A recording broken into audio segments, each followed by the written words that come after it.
Isang malakas na lindol na may lakas na 7.6 magnitude ang tumama sa karagatan ng Davao Oriental bandang alas 9:43 ng umaga nito lamang 10 ng Oktubre taong kasalukuyan na nagdulot ng matinding pangamba sa marami at pinsala sa ilang bahagi ng Davao Region.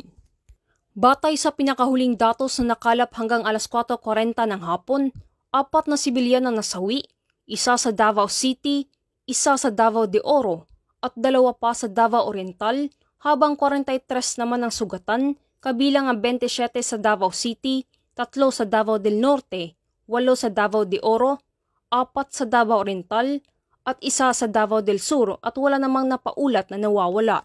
Bilang agarang tugon, agad na ipinakalat ng Police Regional Office 11 ang 739 na personnel mula sa Reactionary Standby Support Force upang tumugon sa mga apektadong lugar. Isinagawa ang mga search, rescue, retrieval at relief operations habang itinatag ang mga checkpoint upang kontrolin ang galaw ng mamamayan at maiwasan ang tinatawag na disaster tourism.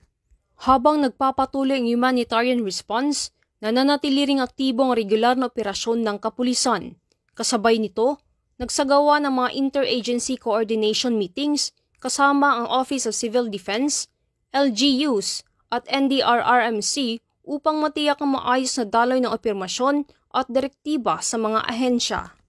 Naglabas ng mga babala ukol sa aftershocks at paalala sa kaligtasan sa pamamagitan ng media at social media. Aktibo ring nagpatrolya ang cyber patrol upang mabantayan at mapigilan ang pagkalat ng pekeng balita.